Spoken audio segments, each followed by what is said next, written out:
They showed up at dusk, Carolyn Whitmore at the wheel of a silver SUV, two glossy guests in the passenger seats, and the HOA deputy, an overpuffed man with a badge and an appetite for rulings, idling like a shark at the gate. Sam shut the chain link with a click that sounded like a verdict, flipped the barn light so the driveway fell into sudden, theatrical black, and watched headlights skid into confusion. In 3 seconds, the night split. Her voice steady as a drill sergeant, his breath fogging the air, and a clipboard that would later mean everything thrown on his lap like an accusation. "Where are you watching from? Comment your city. I want to see how far HOA power reaches. If you've ever been bullied by an HOA, stick with this. This isn't just one man's war. It's a takedown that started with a petty rule and ended exposing a scandal." Flashback 24 days earlier, when the gravel still smelled of rain and the cabin's cedar siding had not yet been pelted with anonymous letters. Sam had come to the ridge because the city hummed too loud and because the cabin smelled like her grandmother's coffee, burnt in the slow way good stories are brewed. She was an ex-firefighter, hands calloused from pulling hoses and opening doors, hair cropped to chin length for practicality, and eyes that measured light like a man measuring a doorway. The cabin sat at the dead end of Hemlock Lane, a place where the map pin read Private Road, and the nearest neighbor was 2 blueberry fields away. Sam could see the town lights spill like coins across the valley. She could hear the distant clank of the train at 2 a.m., the one that made her imagine stories in metallic rhythm. The first night she slept like a person forgiven. She kept journals, blueprints, and a toolbox. She could dismantle a lock or a lie with the same patience she'd once used to coax a trapped hand from under a beam. The tactical part of her, fire-ground calm, the sort of mind that cataloged threats by priority and proximity, would come to matter.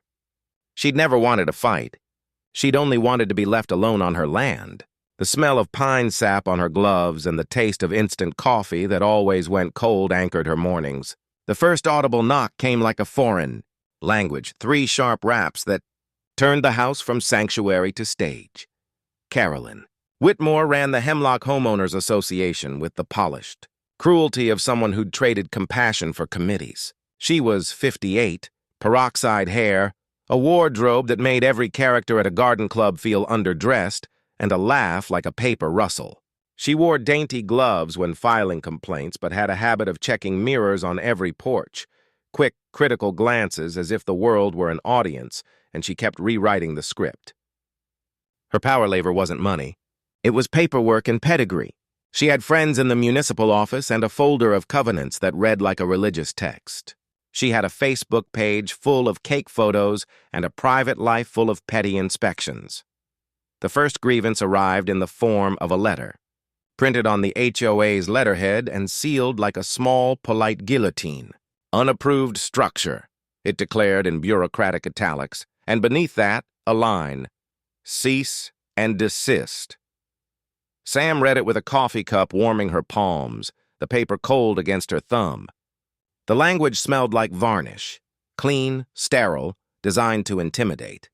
It accused her of placing a temporary sleeping shelter closer than the bylaws allowed. It cited a clause that, at first glance, sounded unassailable. The letter smelled of toner and thinly veiled triumph. Sam went to the files. She loved archives the way a diver loves light at the end of a cave, each document a revelation. The cabin's deed had been in her grandmother's name until probate, then carefully transferred. There was the survey map stamped by a county surveyor who still used a pencil. There was the original covenant from 1950, hand-inked, declaring easements and responsibilities. As she ran a finger down the faded ink, she tasted paper dust and felt a familiarity like an old splinter under her nail.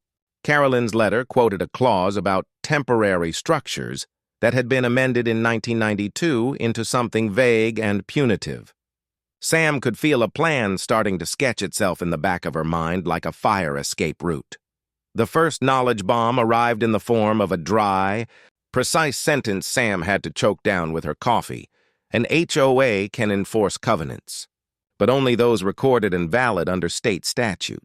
To levy fines or order removal requires strict notice and an opportunity to cure. She dropped that fact to her neighbor like a stone in a pond, short, factual, and immediately disruptive. The neighbor's face changed. The pond rippled. That legal edge, HOA enforcement has procedural steps, and failure to follow them can void fines, paid off like a flare in darkness. The smell of wet leaves outside and the metallic taste of adrenaline inside her mouth accompanied the realization. Sam's fingers smelled like sawdust. The page smelled of rain. Her heartbeat sounded like an engine warming. The HOA's first attempt at pressure was theatrical, a courtesy visit 3 days later. Carolyn arrived with a pair of men who introduced themselves as board associates, all smiles, but with the kind of smiles that measured teeth like property lines. They stood on Sam's porch and admired the view like connoisseurs of someone else's life. Carolyn held a clipboard the way a general held a plan. The paper rustled. Sam stood in the doorway, her palms still smelling faintly of varnish from a woodworking project, the wood under her bare feet warm from the sun. The associates eyed the cabin as if inventory. One sniffed the air and asked if the scent of smoke was permissible in the neighborhood. It was a tiny, ridiculous thing meant to assert dominance. Sam answered like she always did, calm, low, with the economy of someone who had to make decisions in seconds. You can read the deed on the mantel. If there's a problem, place it in writing. The associates left like spectators denied a show. The breeze moved through the pines and carried with it the smell of diesel from the county road and the cotton dry of late summer.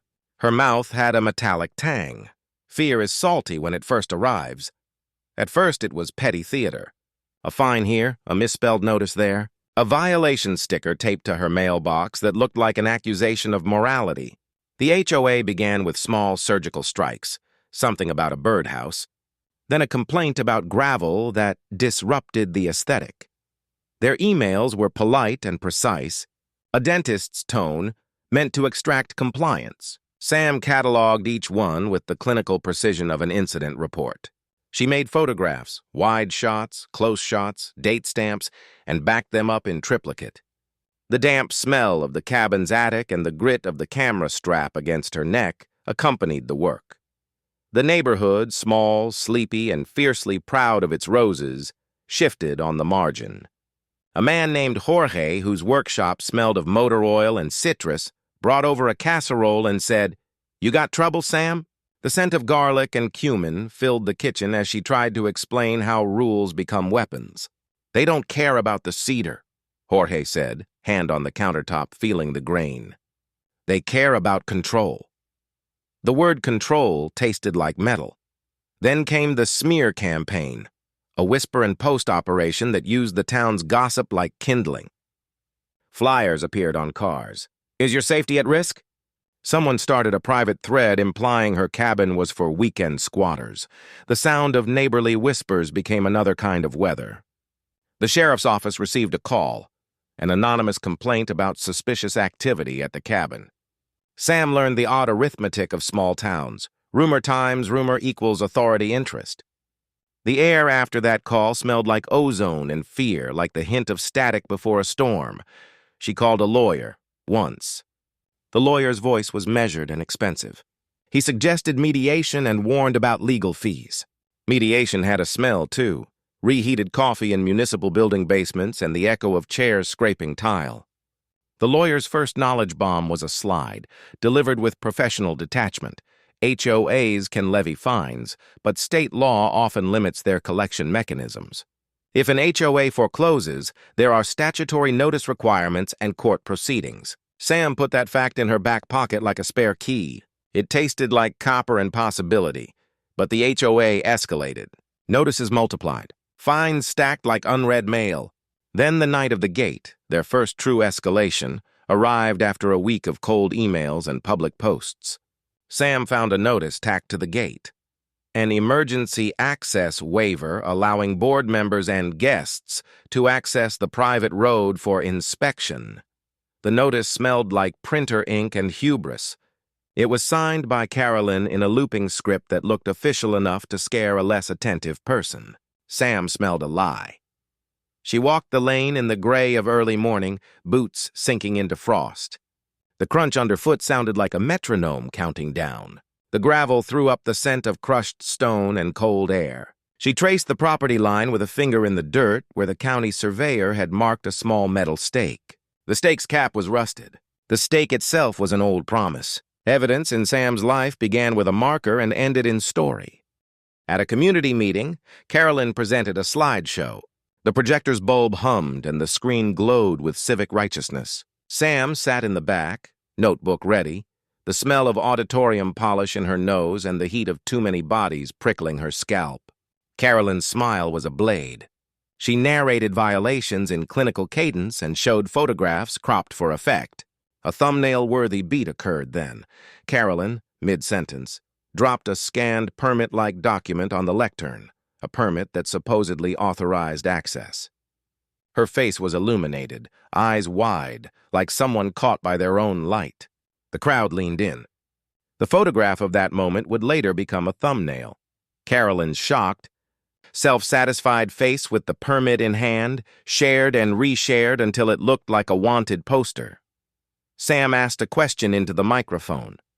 Where did that permit originate? Her voice was small but clear, like a bell in fog. Carolyn's answer was a practiced half-smile about municipal cooperation. The board murmured approval. The meeting smelled like cold pizza and body lotion. The audience applauded a little, not sure what had been resolved. The second knowledge bomb dropped as casually as a pen on a table, but detonated.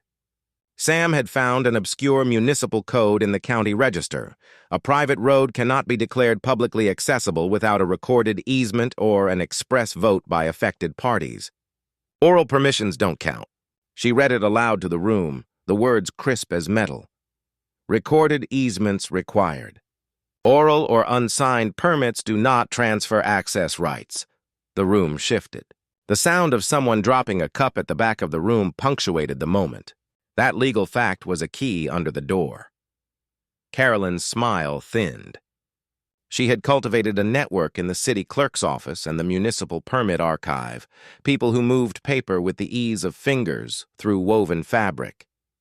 But the permit she'd brandished had a prosecutor's paper-thin seam. It was unsigned, stamped with a date that predated the current bylaws, and referenced a subdivision plan no one in the room could find. The smell in the air was of ozone and exposure, like when a storm breaks and the first lightning shows up the outlines of things hidden in shadow. Sam's counterattacks were quiet and methodical. She began to use her library skills, cataloging, indexing, cross-referencing, on every scrap of paper the HOA produced. She set up a small command center in her kitchen, the table littered with maps, photocopies, receipts, and sticky notes that smelled faintly of glue. She taught herself to read municipal ledgers the way a firefighter learns to read smoke, what the color meant, where it started, where it would go. She took photographs of letterheads, timestamps, and thumbprints on official stamps. The taste of the work was bitter and sweet, bitter like stale coffee at midnight, sweet like the first clear step toward a plan. Friends emerged in the pages of this fight. Jorge the mechanic, an old school teacher named Maureen who smelled of lavender and chalk, and a young lawyer named Danny who had folded a law degree into volunteer work because justice for her was a muscle. Danny brought over a stack of municipal codes, a crisp smell like new paper and ink that tasted like resolve.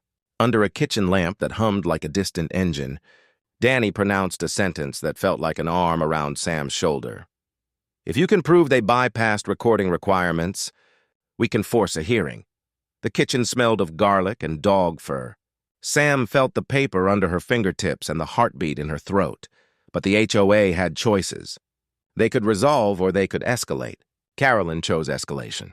The first real sting came in the form of a fine, $150 a day, retroactive, for continued violation, mailed in a letter so trimmed and correct it looked like a legal blade. The sound the envelope made when Sam dropped it on the table was small and ordinary, but inside it contained a mechanism. The fine grew like a fungus in paperwork, notice after notice, each with the smell of toner and the cold of someone else's resolve. The community thread filled, half the town convinced, half confused. The sheriff's office got another anonymous tip. The taste of fear returned. sharp and metallic. That night, Sam sat at her window and watched headlights pass along the dead-end road the way a widow watches boats on a river, waiting for the one that would return. The air tasted of resin and night-blooming jasmine. She had cataloged more than inconvenience. She had cataloged contradiction. Carolyn's permits did not line up, signatures did not match municipal registries, and the recorded easement that would have legalized the access was nowhere to be found in the county vault. At 20% through this chapter of her life, Sam realized a tactical truth, one small knowledge bomb that would pivot the entire strategy. An HOA's authority to fine can be nullified if the board fails to follow its own bylaws and state statutory notice procedures. If a board ghosts its own rules, the fines carry no legal heft. She folded that sentence into a demand letter that smelled of printer heat and courage. It landed on Carolyn's desk with the soft thud of a gauntlet. The room where Sam composed it smelled of cedar and ink. Her hands were steady. Her throat tasted of lemon. Carolyn did not answer with words. She answered with movement. She escalated to the kind of spectacle that took small-town grievances and made them feel like felony drama. One Friday, a community inspection caravan drove up the lane. 5 vehicles, 2 men with clipboards, a photographer with a tripod. They filmed the porch, the pile of firewood, the mailbox where children's drawings hung like small flags. The photographer's camera clicked like a metronome.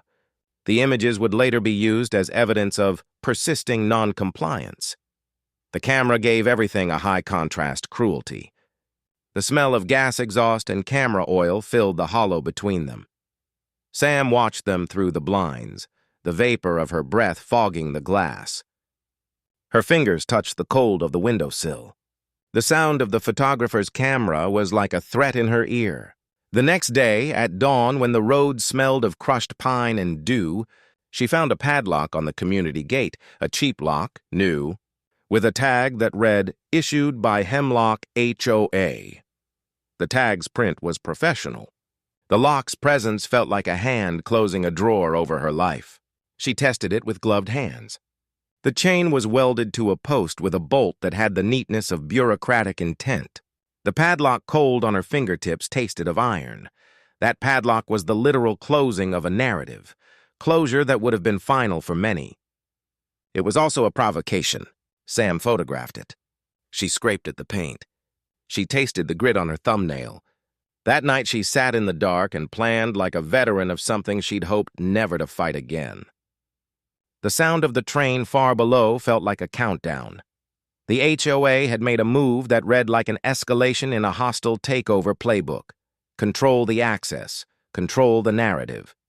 Sam's mind, trained for rooms full of smoke and the smell of burning insulation, began to think in tactical options. A lock could be cut. A chain could be replaced. A gate could be opened legally if a recorded easement existed that the HOA had ignored. Or the HOA could be exposed for overreach, their fines declared void, their permits shown to be paper ghosts. The options smelled like oil, metal, and something sweeter: justice. As the sun rose on the day that would later be called the blockade, Sam walked the ridge with Danny and Jorge. The air was sharp, smelling of cut grass and diesel. The gravel underfoot vibrated with the town's morning traffic. Danny, whose law book smelled of dust and ink, had a plan that read like a chess move. Quiet, patient, slowly unraveling the opponent's king. Jorge carried bolt cutters in his backpack like a carpenter carries a wedge. They spoke in low sentences. Evidence, timing, recorded notice. If they didn't follow procedure, we force a hearing. The words hit like tools. The clank of metal, the rasp of a saw. Sam pushed a photograph of the padlock across Danny's table and felt the grain of the wood under her palm. Danny's eyes, behind thin spectacles, flicked to maps and county minutes. The legal fact Danny dropped then was short and clinical. A private road closure without proper recorded notice and without emergency justification could be considered illegal obstruction of access, especially if it impacts utilities or emergency services. It sounded dry as a law journal, but it landed like an ember. The kitchen smelled like coffee and resolve. The taste in Sam's mouth was the slow, bitter sweet of a plan finally forming.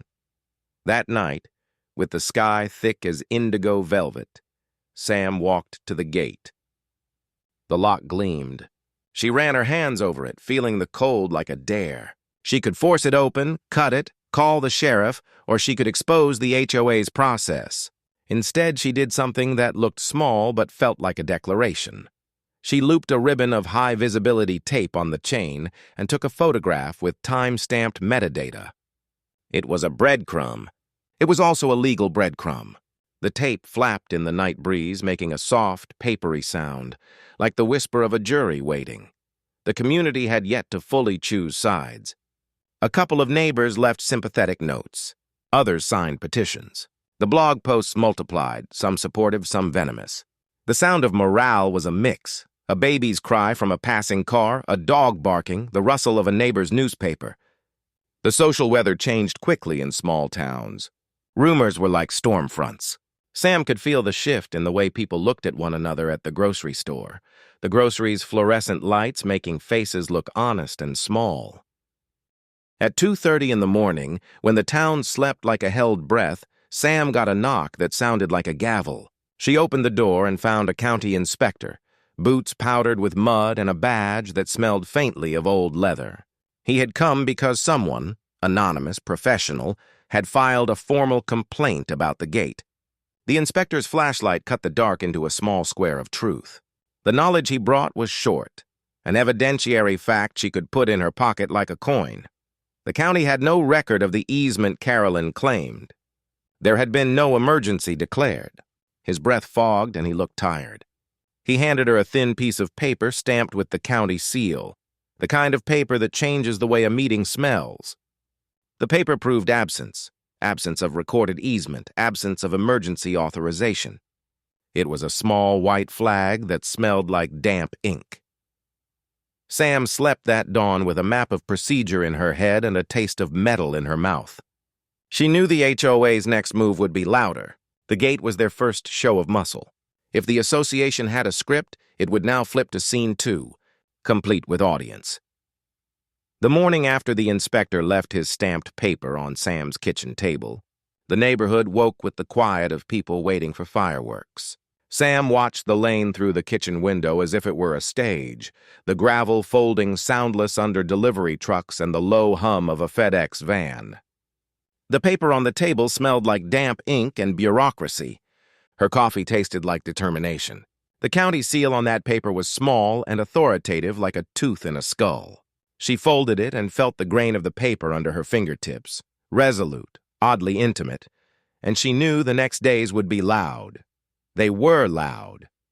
The HOA doubled down in ways that read like escalation in a war manual, fines issued in triplicate, letters sent by certified mail with the procedural cruelty of someone who knows how to weaponize stamps. The doorbell became an alarm. The first week was a montage of petty terror. Monday, a truck idled at dawn and a man measured the downspout. Tuesday, a drone hovered over the roof while a neighbor's child pointed and squealed. Wednesday, the HOA posted a notice that her woodpile was a fire hazard.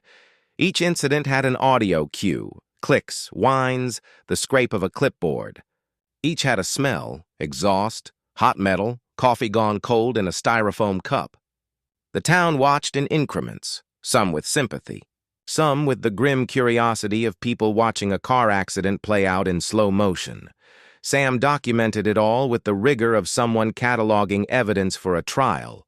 She logged dates, times, the serial numbers on the letters, the license plates of the inspection caravan.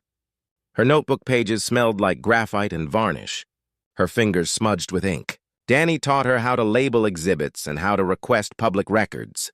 The rhythm of preparation came to feel like breathing, short, efficient inhales, long, careful exhales. What people outside the ridge didn't see was the personal rawness beneath the strategy.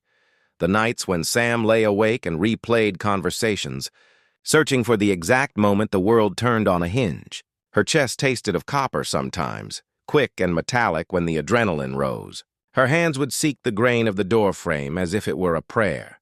Evenings tasted of rosemary and oven heat. The wood stove left a faint sweetness on the air that made memory and fear sit side by side. The HOA's next move shifted the campaign from bureaucratic harassment to legal theater. A notice arrived indicating the board had filed a lien against Sam's property for unpaid fines. The envelope was heavy, tactical. It landed on her porch like a judgment. The sound of the paper on the porch echoed. Inside, the language was surgical. Pursuant to the association's authority, a lien has been levied. The effect was immediate, the kind of shock that ricochets across a neighborhood. Neighbors who were undecided started to lean a little. The smell from a neighbor's barbecue that night, charred meat and smoke, suddenly felt like background to a stage play where a character's fate was being decided. Sam and Danny sat under the lamplight and read the lien aloud. Danny's voice was quiet, the kind of calm that came from sitting inside statutes and pulling out their ribs. "They can place a lien," she said, "but the lien's enforceability depends on proper notice, authority of the board, and statutory compliance." Her words were the sort the law serves, precise, sometimes inscrutable, but useful. The legal fact landed like a counterweight. A lien without procedural compliance is vulnerable to challenge. The house smelled of lemon oil from a cleaning rag. The night tasted like petrol and resolve. Sam's counters were not theatrical. They were crafted. She filed formal requests for the HOA's minutes, for the records of the emergency access that had justified the padlock, and for any proof of a recorded easement. She requested metadata from the photographs the HOA had used in their slideshow. She subpoenaed the county to verify the permit's origin. The work smelled of paper and late-night takeout. Her fingers grew used to the thin scratch of a pen on legal pads. The slow, procedural grind of discovery felt like setting traps that would snap when touched. A mid-morning knock found Maureen, the retired teacher, holding a thermos and a sheaf of printed emails. Maureen moved like someone who had taught grammar so long she could find a misplaced comma in a noisy room. She smelled of lavender and reassurance. "They didn't vote on any easement," she said, handing Sam a stack of scanned minutes that proved it. The pages fluttered and smelled faintly of copier toner. "Someone's been busy," Maureen added, her voice a low click. The news felt like coal thrown on an ember. The fire blinked awake. What hardened the fight was not only procedure but character. Carolyn's choices revealed themselves in the margins. Danny noticed something in the HOA's ledger, an unusual payment pattern to a consultant listed only as municipal liaison. The ledger's paper smelled dry with age. The ink was a little smudged in places. Danny's eyes narrowed. "Either that liaison is very helpful, or someone is buying influence," she said. The sentence tasted sour. That small, mundane anomaly formed a thread that, when pulled, might unravel a larger weave. Sam's past as a firefighter gave her a kind of operational patience. She thought in zones and windows of opportunity, in the cadence of an operation, reconnaissance, containment, breach.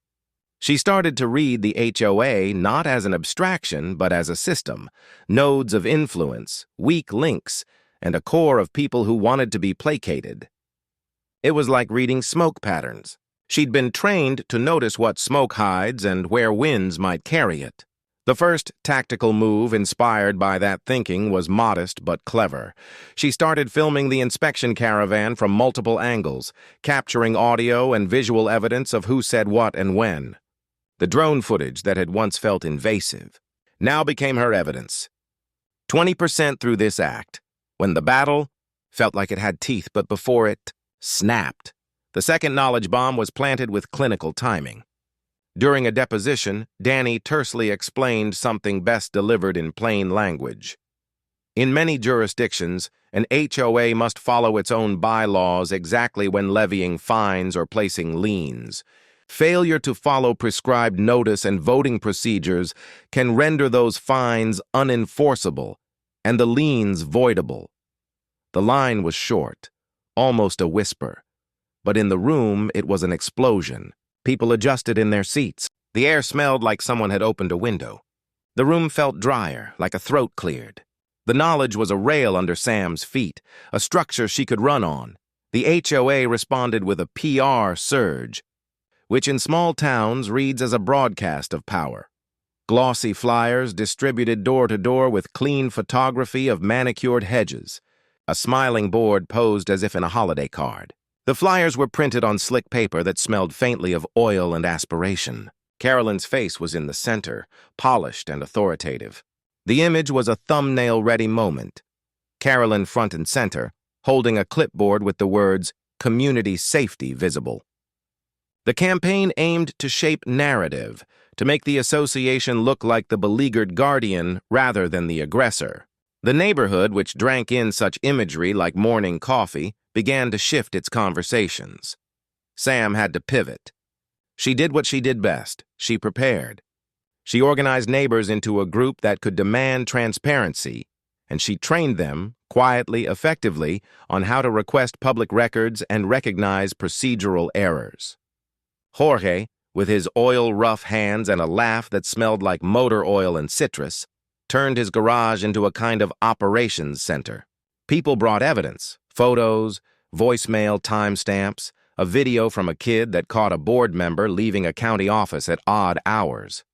The community's practical smell was citrus cleaner and dust, work happening. The fight broadened. It was no longer just about Sam's cabin.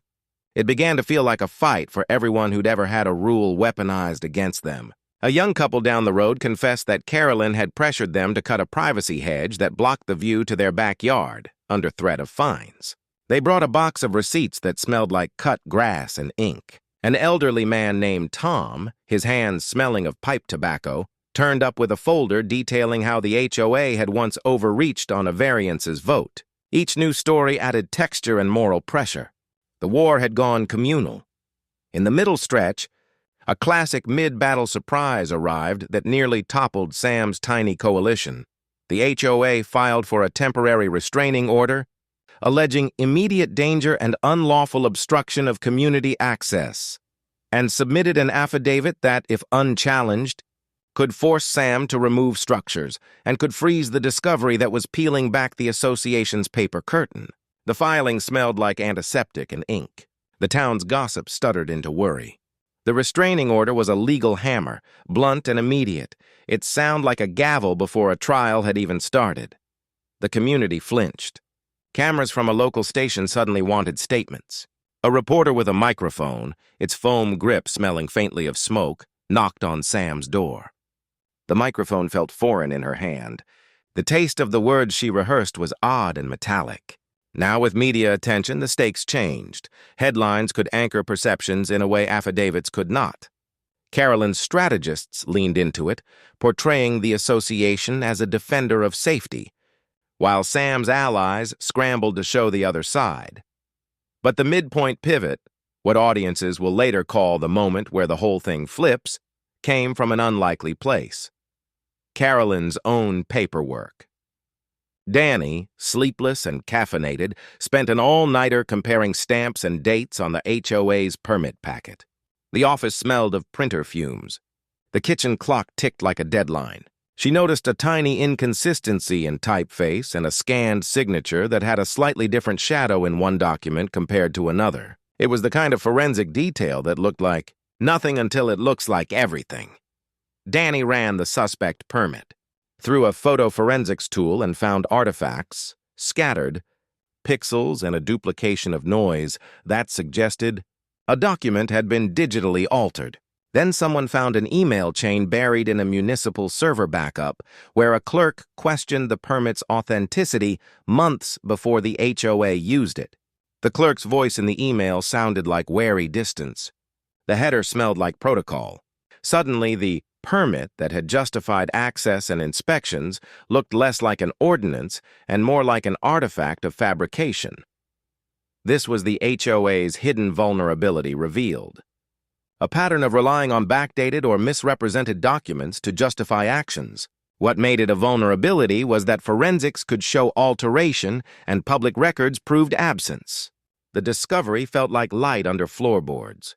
Sam's heart hammered like a shutter slamming in wind. She could taste lemon cleaner in her mouth from pacing and thinking. The plan had to escalate, but elegantly. If she moved too fast, the court might grant the TRO and freeze everything. If she moved too slow, the HOA could bury a narrative in the press. She and Danny plotted a two-part move: aggressive public transparency to shape perception, and simultaneous legal pressure to force expedited discovery and block the HOA's attempted restraining order. The first part of the plan was public and cinematic. A town meeting staged not in the HOA's polished hall, but in Sam's barn, where the smell of hay and motor oil and spilled coffee made people feel less staged and more real. The barn's light was warm, the wood rough under palms. Someone hung string lights that hummed softly. People came bearing evidence: photos, sticky notes, voicemail printouts, and allies from surrounding areas brought procedural know-how. Cameras clicked and recorded. The clip would later be edited into a thumbnail appetizing moment. Sam standing at the barn door, light behind her, a silhouette of defiance, a gunmetal glint of evidence on a clipboard. The second part involved legal pressure. Danny filed a motion to compel discovery and an emergency motion to quash the affidavit that had supported the TRO request. Danny's filings read like scalpel strokes, precise and merciless. The filings smelled like stationery and legal resolve. The judge set a rapid hearing date. Suddenly, the war had a physical countdown. The calendar on Sam's wall felt heavier than usual, each day a step toward something that might topple the HOA's carefully constructed lie. What the HOA did next was predictably spiteful. Carolyn posted an op-ed in the local online paper, a glossy defense in which she portrayed the board as misunderstood, overworked volunteers protecting a fragile community. The op-ed smelled of perfume and polishing cloths. It landed with the soft thud of a formal announcement. But in its lines, Carolyn slipped the kind of personal barbs that make small-town life sting. Insinuations about transient lifestyles, and implications that Sam's outsider status made her less deserving. The article's language was a blade wrapped in civility. The town, reading that, split along familiar fault lines. Some neighbors shook their heads and muttered about civility and community standards. Others called out hypocrisy. A young woman who had been quiet at meetings for years stood up and said, voice raw and hands trembling, that Carolyn had once threatened her family with fines for leaving laundry on the line. Her clothes smelled faintly of detergent. The confession tasted like relief. The tide of support shifted again, incrementally. As the hearing drew closer, Sam's tactical edge sharpened into focus. She thought like someone laying out a rooftop ventilation plan, anticipate where pressure builds and where it will release. She rehearsed questions with Danny that would show timelines, forged documents, and procedures not followed. She arranged for the county inspector to testify about the absence of an emergency and for a forensic analyst to explain the anomalies in the permit file. On the eve of the hearing, two things happened. First, someone slashed the tires on Jorge's truck in the dead of night, an act that smelled of poison and threat. And second, a camera crew from the regional news station called to say they would cover the hearing. The tire smell was acrid and metallic. The coolness of the morning air felt like a warning. The phone call felt like a tipping point. Cameras would make this public in a broader way than any flyer could. For a moment, the fight felt less esoteric and more like it belonged to a larger audience. "What would you have done in my place?" Sam asked a volunteer in the barn as they taped witness lists to boards. The question hung like a dare. If you've ever had an HOA bully, drop it in the comments. Community digital noise began to cascade. Messages of support, tagged friends, strangers offering pro bono help. The online audience swelled as the local audience did. The war had gone from private to performative in the best possible sense. When the day of the hearing arrived, the courthouse smelled like old coffee and new paper. The courtroom's wood felt warm under the palms of those who paced. News vans idled like ships offshore, their engines humming. The gallery filled with neighbors with smiling faces looking stern, with cameras whose lenses glinted like wary eyes. The judge, neutral and careful, entered with the small pomp of someone carrying authority into a house of argument. The air crackled like static. At the hearing, Danny's cross-examinations were succinct, devastating. She showed the county email chain aloud, the clerk's words clear and ordinary and fatal.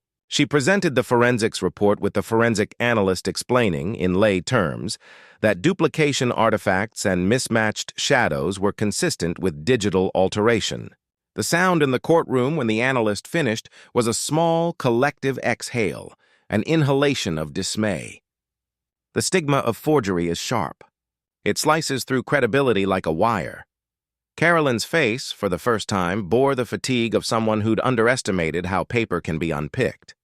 Her voice during testimony sounded practiced but thinner than usual, like paint worn thin. The smell of her perfume couldn't hide the sweat at her temples. She had allies, board members who clutched at procedural phrases as if they were life preservers, but their statements frayed under scrutiny. The HOA's attorney, a clean-suited actor of process, argued gravity and safety. Danny countered with timelines and an insistence on recorded evidence. At around halfway through the hearing, a strategic legal line fell like a bomb. Danny argued that a temporary restraining order, premised on a forged or altered document, was itself fatally flawed, and asked the court to deny emergency relief and to compel further discovery into the HOA's records and communications. The judge, considering the forensic report and the absence of a recorded easement, looked like someone watching a facade collapse from the inside. The smell in the air was like paper dust and something closer to victory. Then the HOA's surprise play, a rumor, deliberately seeded, about a utility easement meant to sow doubt in public perception. A representative from the utility company arrived unexpectedly to assert they had informal access agreements that predated recorded easements, and their representative's voice had the mechanical calm of a man reading prepared remarks. The smell of his aftershave was clean and neutral. The statement complicated matters and looked like a legal lever pulled from a hidden socket. Danny handled it by asking for specific, dated documentation. The utility representative could only produce informal notes and a log that had no formal recording. A thumbtack of uncertainty was introduced, but it did not tie the case together. The evidence remained incomplete. The courtroom's oxygen seemed to waver. Tension was a tangible thing. Sam's palms were damp. She felt the rough grain of her legal pad like an anchor. As the day wore on, the judge took the case under advisement and made interim rulings. The TRO would not be granted based on the current submissions, but the court ordered expedited discovery and set a tight schedule for production of records. It was not a victory, but it was a crack. The courtroom's air tasted like exhaust from the nearby food trucks. People in the gallery talked in low tones. Cameras flashed. The judge's words, expedited discovery, hung like a contract in the air. Outside the courthouse, the media circus had swollen. Reporters jostled for statements. Neighbors offered quick quotes. For the first time, the story felt nationalizable, a cautionary tale about private power, petty rules, and the cost of silence. The smell of diesel and heated concession food mingled with lawn cuttings and a neighbor's cheap cologne. Sam, in the press scrum, felt exposed and oddly light. The court had not yet vindicated her, but the truth was no longer invisible. The cliffhanger landed like a closing door. As they stepped out of the courthouse, a photographer thrust a camera under Sam's chin. The shutter clicked. The image, Sam framed by courthouse steps, her jaw set. A legal pad in hand would later be shared as a thumbnail. HOA versus one woman, the hearing that could change everything. Someone in the back of the media scrum shouted that an anonymous tip had surfaced with a scanned page, showing a signature that matched Carolyn's but dated months earlier than the municipal clerk remembered. The sound of that revelation was a pin drop. People leaned in. What the revelation meant was not yet clear. The forensics suggested alteration. The clerk's emails suggested doubt. The anonymous tip suggested a smoking gun. Danny's phone buzzed with an incoming message. "We have a witness willing to talk but needs protection." The word witness tasted like iron in Sam's mouth. Cameras flashed again. The legal battle had moved from documents and deposits to people's memories, to potential whistleblowers willing to step into light. What happens when a small-town power structure starts to fracture is partly legal and partly human. The HOA's network, once confident and practiced, now smelled of fear and polish. Carolyn, who had started this war with clipped notes and perfect posture, now spent nights meeting with board members and scanning their parade of papers for any seam that could be called threadbare. Her vulnerability, an unwillingness to accept that procedure mattered as much as presentation, was exposed. She had relied on accustomed deference and the inertia of small-town procedures. When those rails shifted, she felt unmoored, and yet the danger remained. The HOA still had money, and money buys lawyers and procedural delays. The lien remained in public record, and the HOA's ability to make life unpleasant was not gone. The hearing's outcome had been a pause, not a conclusion. The next phase promised to be more intense. Depositions, subpoenas, forensic audits, and perhaps testimony from that anonymous witness. The fight had become a sustained campaign requiring stamina, not just courage. A neighbor asked the question that would become an online prompt. If you think HOAs should be held accountable, type yes so we can get this trending. The sentence spread through the community feed like a wave. People typed. The online tide rose. That night, after the courthouse emptying and the cameras had moved on, Sam sat on her porch with a thermos of coffee cooling in her hands.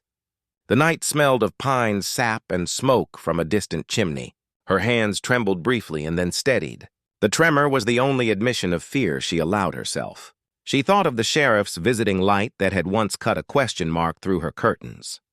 She thought of a padlock made to look official. She thought of forgeries and forged certainties. The taste of the night was vaguely metallic. It tasted like copper and the possibility of bloodless vindication. At the very end of the day, Danny sent one more message, terse and full of potential. We might have enough to depose Carolyn. If the witness talks, it's over. Sam read it with a pulse that felt like a drum roll. The barn lights blinked in the distance. The camera's last flash hung in memory, like a strobe of warning. The act closed on a moment that would be clipped and replayed. A thumbnail-worthy image of Sam under the barn light. Eyes narrowed, a stack of subpoenaed documents in her lap, and the faint smear of county ink along the edges. Proof that the fight had moved beyond a single yard into the bloodstream of the town. The cliffhanger was a single small phrase that made the next scene inevitable. We need you to decide, Sam, Danny's text read. Do you want to depose her tomorrow? The words glowed on the screen like a sentence in a novel. The pen hovered over the contract, the camera's lens focused, the town held its breath.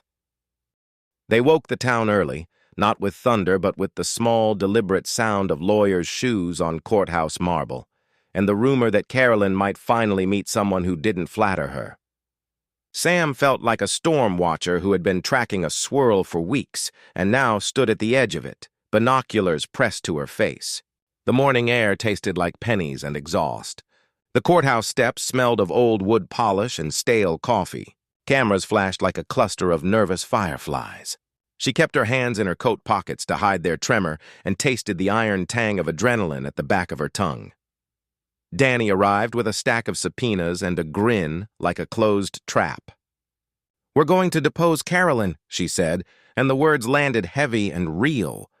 The plan had teeth now, a deposition under oath, recorded testimony, a chance to make a document breathe and then choke on its own falsehood. The procedural engine hummed. The courthouse smell deepened into something institutional, ink, paper, the faint soap smell of courtroom robes. Sam's palms were dry. She felt the grain of the legal pad she carried as if it were a talisman. They started with the paperwork. Exhibits were laid out like surgical instruments, photographs, printouts, the forensics report with its cold, technical annotations. The room smelled of printer toner and hot breath. The microphone looked like a small, hungry animal. Danny's questions were calm as a metronome. The first minutes of a deposition carry the shape of control.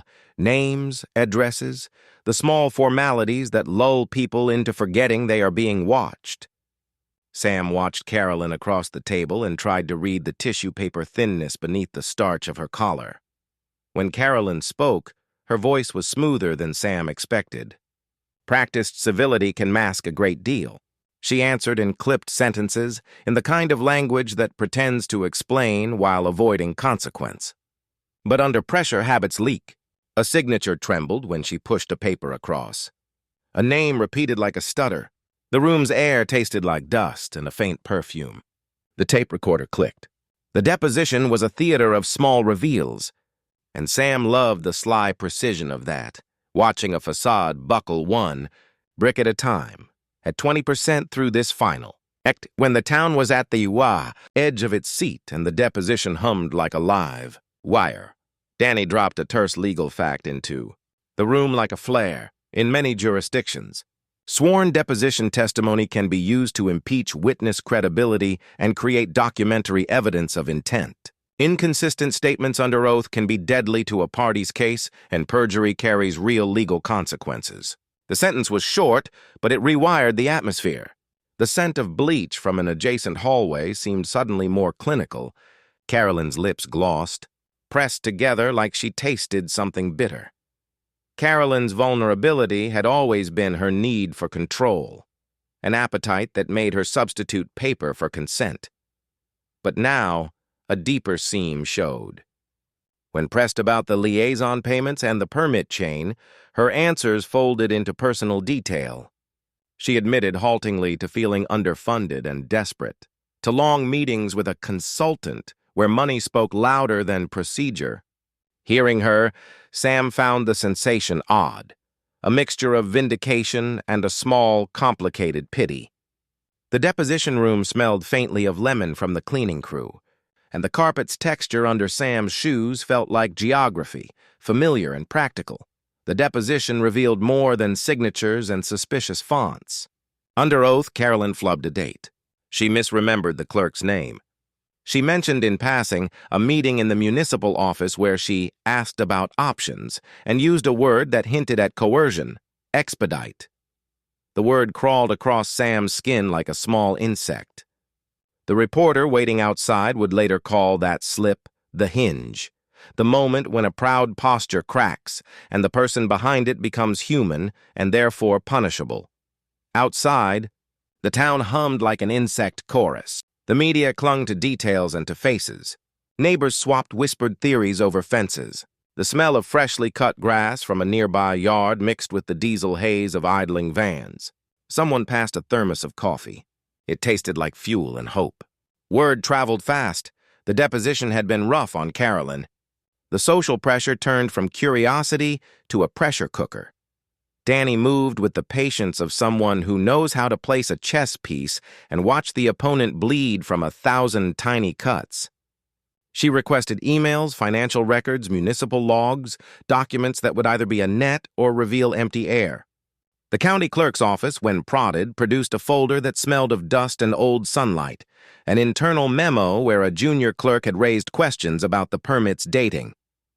That memo was a small human thing, typed with a polite, "Please advise," but it was also an arrow pointing to intent. The taste in Sam's mouth when she read it was metallic and sweet, like finding a lost coin. At the 50% mark through the act, halfway down the mountain with a good, terrifying view.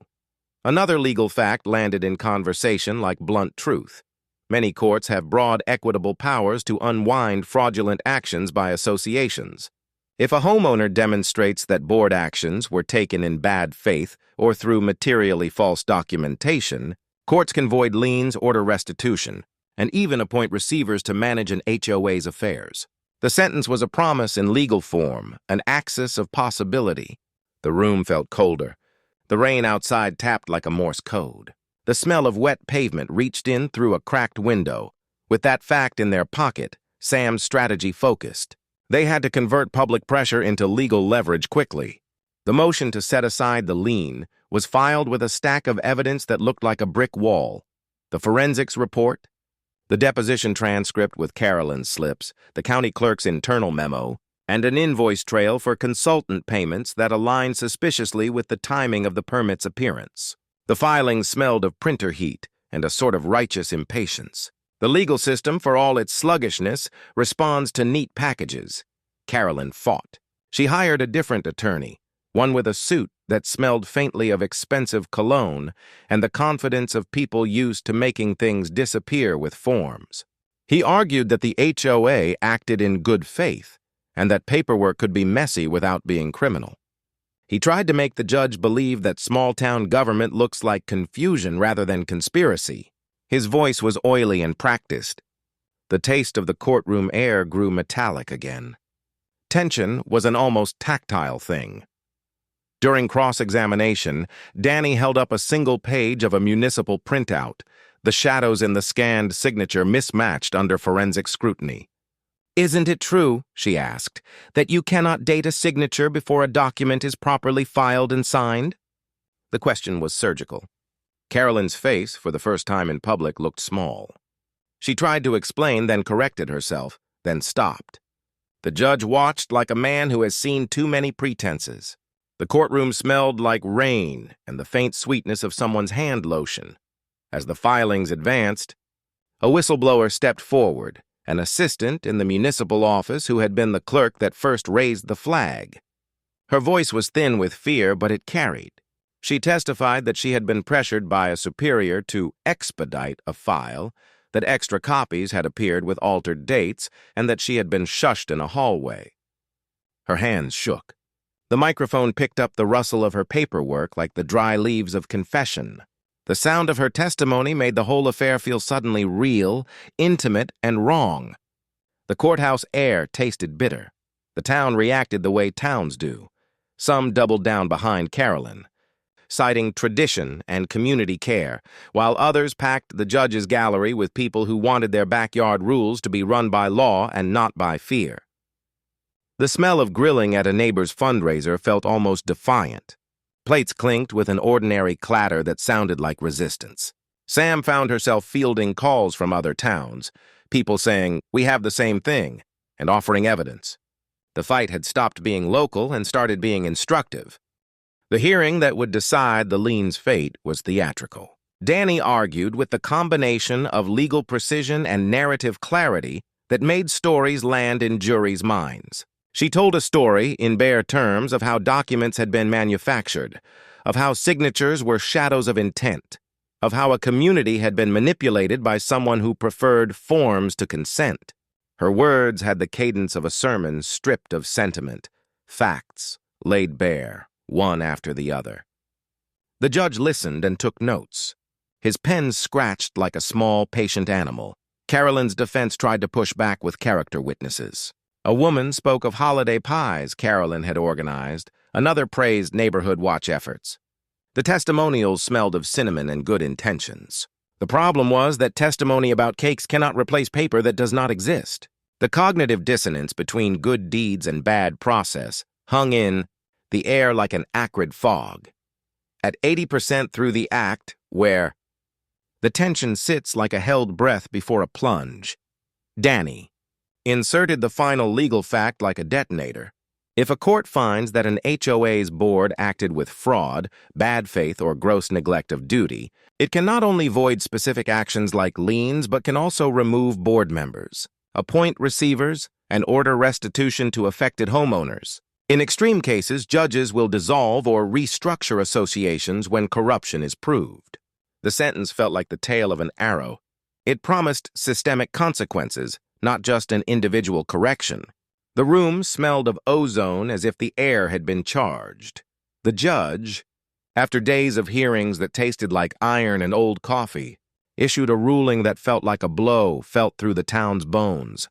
The lien was set aside pending full discovery. The court ordered the HOA to produce all records and authorized subpoenas for financial accounts linked to the association's payments. More strikingly, the court appointed a temporary auditor to review the HOA's dealings and scheduled a hearing to consider the appointment of a receiver if evidence of fraud continued to pile up. The judge's gavel sounded like a bell. The courthouse smelled of rain-soaked wood. People in the gallery clapped quietly, the sound like a small, cautious applause. Carolyn's world narrowed. Without the lien's leverage, her ability to intimidate shrank. Without the appearance of legal authority, her persona, a cultivated sternness, began to read as defensiveness. The auditors dug and found irregularities, payments to shell accounts, invoices for services that were barely defined, and a pattern of meetings held in back rooms without minutes. The forensic reports that had once been small Technical artifacts were now the backbone of a narrative of deceit. When the community finally gathered for a meeting to hear the auditor's preliminary report, the barn felt like a chapel. String lights hummed, and the smell of coffee and muffins softened the sharp edges of legal talk. Sam stood at the edge of the crowd, her old firefighter's posture keeping her steady, shoulders squared, eyes cold and alert. The report's findings were like small, steady punches, evidence of misappropriated funds, altered documents, and a clear pattern suggesting intent rather than error. Carolyn, surrounded by a few loyal board members, looked as if she had been peeled, layers removed until what remained was bare and vulnerable. Someone in the back muttered that she had chased property values like a priest chasing offerings. Her hidden vulnerability, need for status threaded with financial desperation, had been exposed not only as motive, but as a human fracture, a fear of losing face that had metastasized into acts of desperation. The air in the barn tasted like dust and revelation. As the auditors recommended remedial actions and the board's resignation, a sound welled up, a collective release that was almost joyous. Hugs passed around like currency. Old grievances were aired, and people spoke with the weary candor of those who had been scared into silence for too long. The smell of the barn, of hay and coffee and collective breath, felt like a healing balm. Sam found herself laughing at something a neighbor said, a sound bright and real, like a bell. The court's follow-up hearing had weight. With documented misdeeds on the table, broken procedural chains, altered documents, unexplained payments, the judge ordered the HOA to hold a special meeting under court supervision to elect new board members and to re-ratify essential covenants with transparent, recorded votes. He appointed a receiver to oversee finances until the community could demonstrate proper governance. The words receiver and court supervision are not the sort of thing that happen in sleepy neighborhoods. When they did, they rang like a bell of accountability. Sam watched Carolyn leave the barn that day with a small cardboard box, papers perhaps, and the slump of someone who had been firmly corrected. The box smelled of paper and the faint perfume that had been Carolyn's armor. There was no cinematic villain collapsing into fire. Instead, there was the quiet of a person diminished by exposure. That quiet had a logic to it.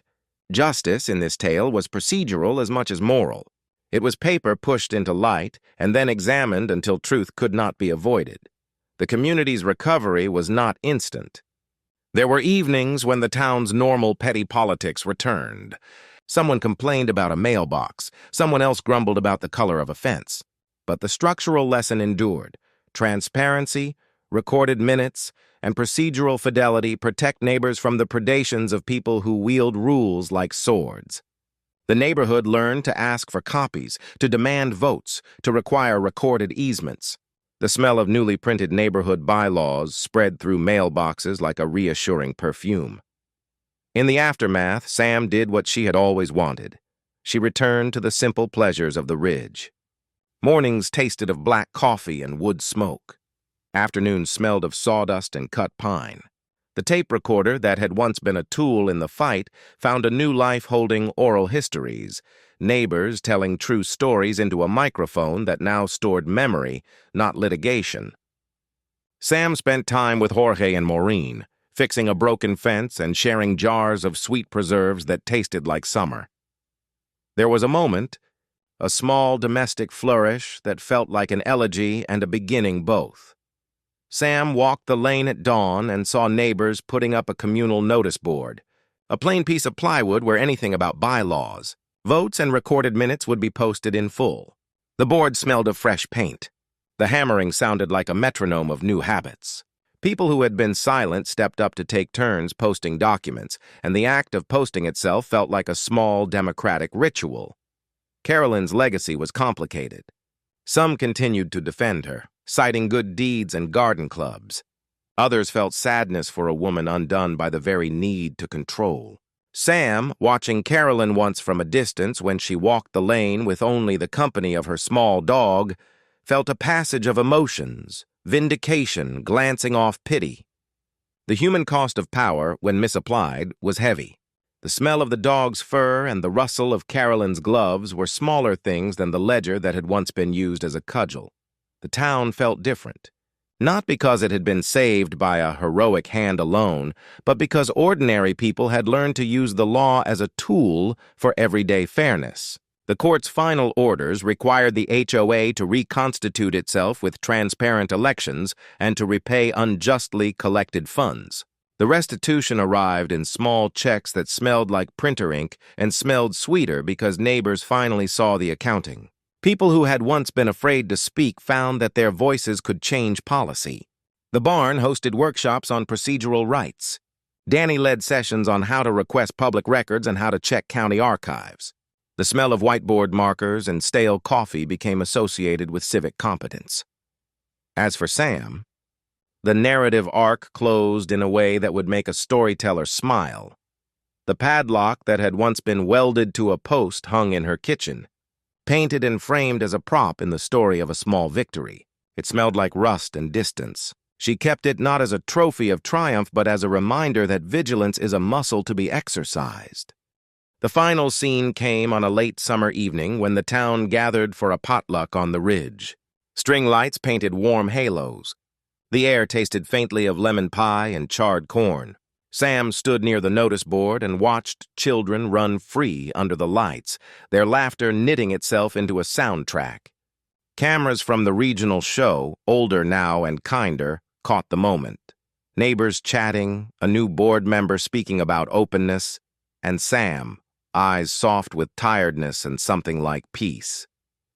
A child ran up and handed her a drawing of the barn, crayon strokes wild and earnest. The picture smelled faintly of wax and possibility. She pulled out her phone and typed the lines she had practiced. "Where are you watching from? Comment below if your HOA ever crossed the line, tell us. If you believe no one is above the law, hit subscribe." The words felt less like a provocation and more like an invitation. People around her laughed and chatted. The town's small lights blinked on like a necklace of islands. Her final act was simple. She walked to the notice board, leaned close, and with a felt pen wrote in deliberate, ordinary script the date and the words the community would live by: transparency, recorded votes, right to notice. The marker squeaked softly. The board smelled of fresh paint. The sentence looked plain and final in the warm light. If you believe no one is above the law, hit subscribe so we can keep taking down corruption like this together. If you've got a story that needs telling, comment below. Your voice could be the next thing that breaks silence. Like, share, and tag a friend who needs to know that paperwork can be a shield. The town would remember this not as a revenge tale, but as an instruction manual. Small things, signatures, stationary's minutes, can be turned into instruments of justice when people refuse to let them hide. Sam's hands, once steady with fire hoses and now steady with pens, closed the chapter by handing the microphone to a neighbor who had never known he could speak in public. The neighbor, voice trembling and then finding quiet strength, read the new procedure aloud. Later, as the lights dimmed and people drifted home with the smells of dinner on their jackets, Sam stood at the gate and watched headlights roll away like tiny, receding promises. The night tasted of cedar and contentment. The gravel under her boots felt sure. She thought of the padlock now framed on her wall, a reminder that the smallest locks can be opened by the most ordinary insistence on truth.